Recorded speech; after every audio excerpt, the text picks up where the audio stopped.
Okay, another video now. We're going to get up to the national speed limit on this dual carriageway, but I'm going to stay basically in the centre of the lane.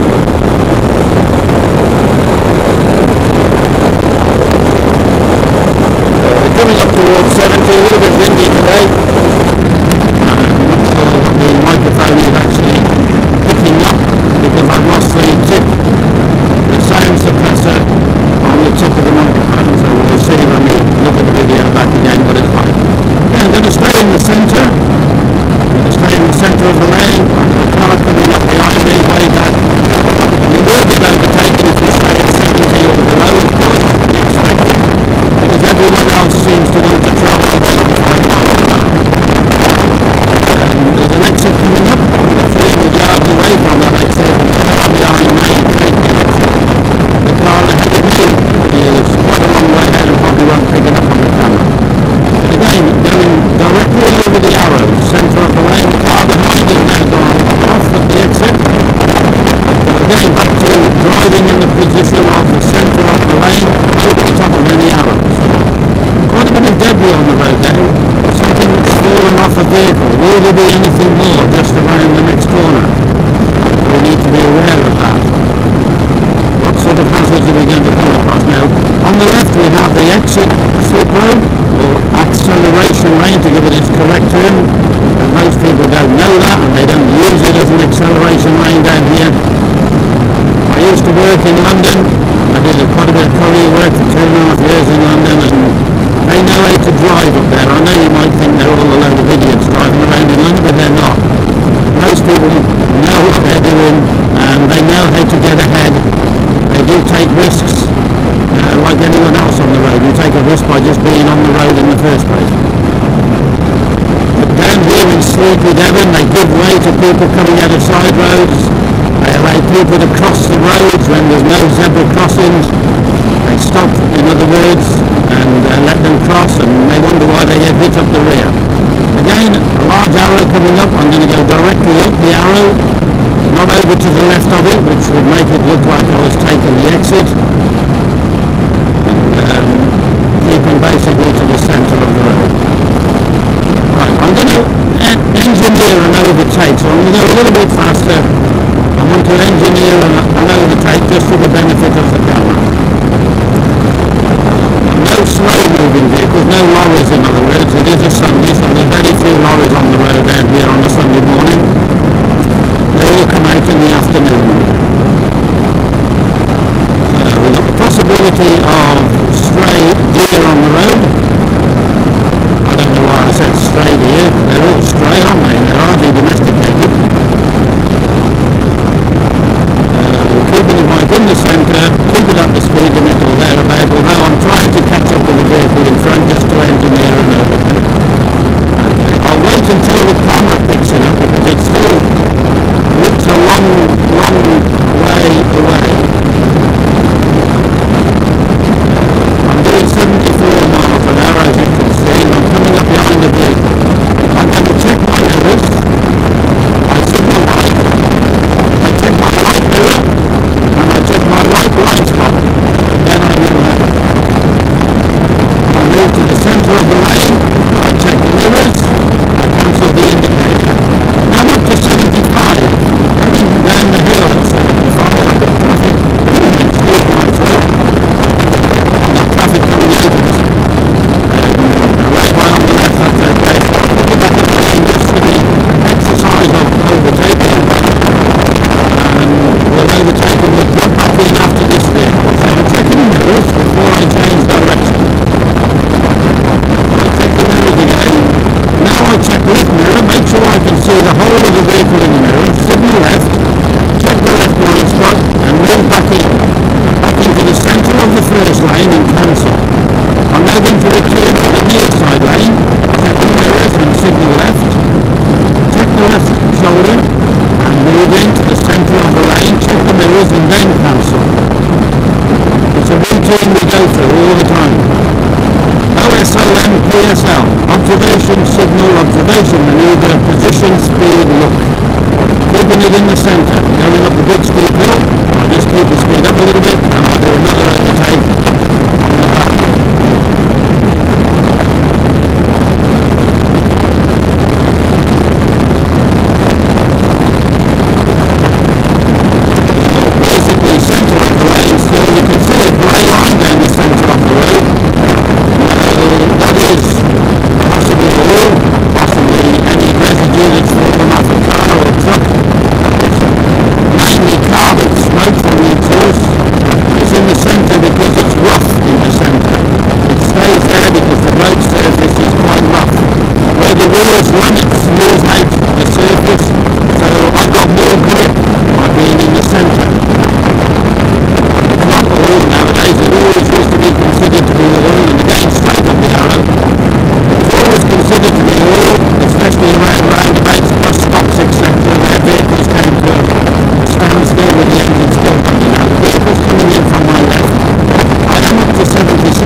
mating season, so it's unlikely that we'll see a deer, unless it's an unfortunate one that's been caught by a vehicle in the night time. Checking the mirrors, see the coats. I could go back in, but I'm going to stay out. Another sign for animals, and of course we have the notorious speed camera. Checking the mirrors, I suspect these two vehicles will brake as soon as they see the camera. Going to stay in the middle of the lane. A lot of people would tell you to move over to the right. They tell you to move over to the right when you're overtaking cars. That's incorrect. Because if this car driver looked in his mirror and I was over on the right, on what I call the red, then he wouldn't see me and then he would pull out on me. So I'll stay in full view in the middle of the lane. I'm going to take the van as we go up the hill. So check the mirror. And you know the speed of the vehicle. I'm going to get past him before the next series again. So checking the mirrors. I check the van out fully in the mirror. Signal left, look left, and move in. The van just now decided to turn off. We'll stay in the centre of the lane. Now we're coming to what is known as Telegraph Hill. Northbound on Telegraph Hill, down the hill in other words. And it shows a bend, then they put a sign up to tell you there's a bend, but what they don't tell you, or what they don't do anything about, is a change of tarmac. Have a look at this, if I can point it out on the camera. As we get closer to the bend there, the tarmac changes, and there's a dip in the road, just on the entry to the bend. Now that's all well and good at a reasonable speed, but if they were really clogging it up there, like a lot of people do, the change of grip level actually does affect the vehicle. I'm not going to tell you how I know that, but it does. And it can make the back of the vehicle step out as we go into the left-hand bend, dropping down the hill. So the authorities, I have told the road safety officer, but nothing's ever been done. It's been like that for the last 25 years. We're getting back to the centre of the road, checking out the exit, checking out the entry slip, checking the mirrors, of course. We've got two lanes going into one. Now on a Monday morning and every other day of the week, everything slows down to about 35-40 miles an hour here. As you will see, I'm doing 68 miles an hour, centre of the lane, checking the mirrors. We have a sign that tells us we have our own lane and another sign underneath that says 4 traffic lanes ahead.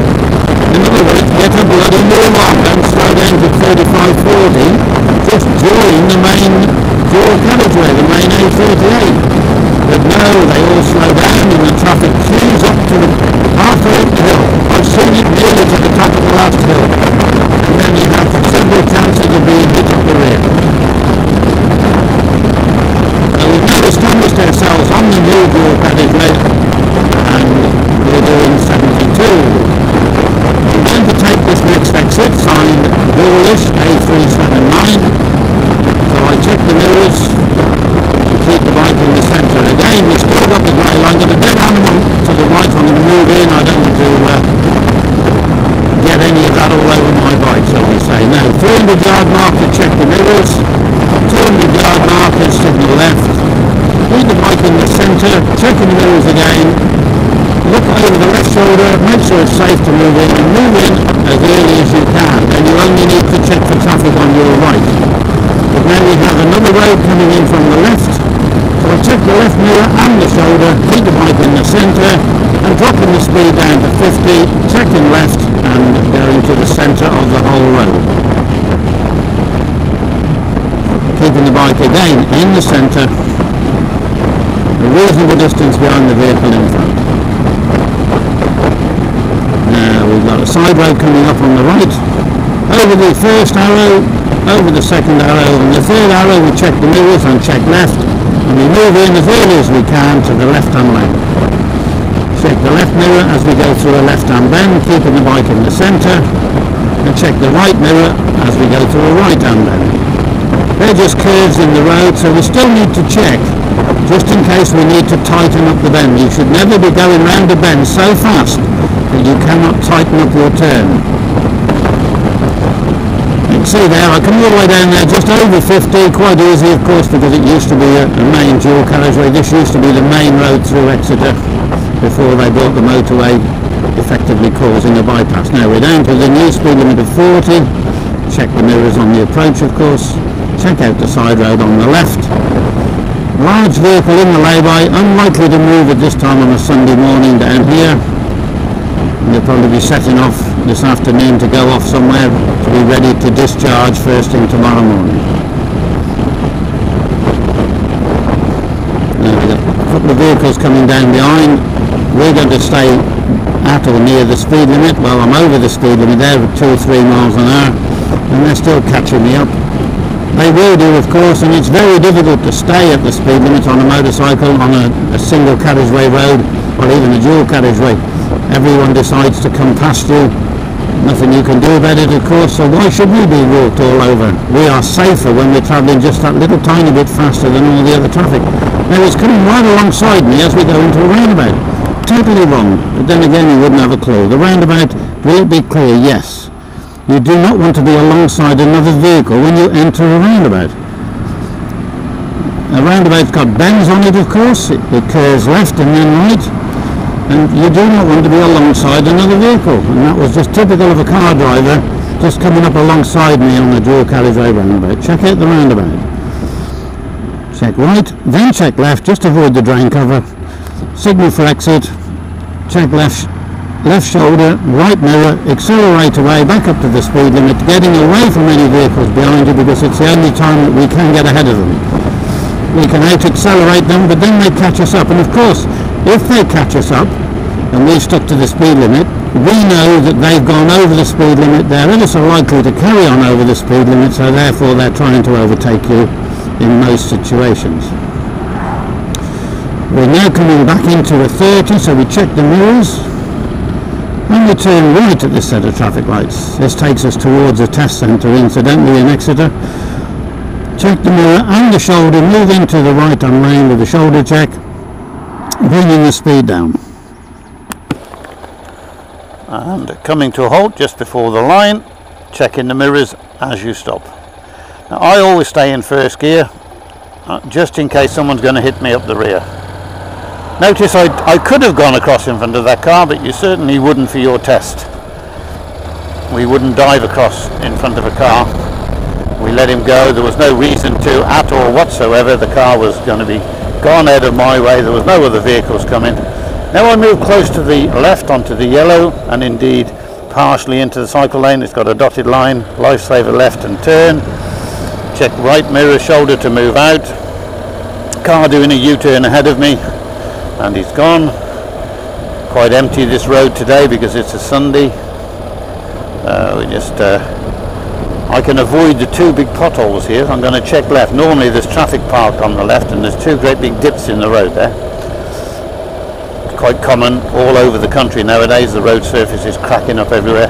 I just take it in my stride and think it's a bit of an adventure, shall we say. It'll be different if you had a sports bike, of course.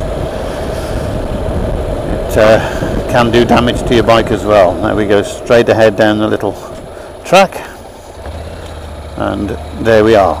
I'm at work.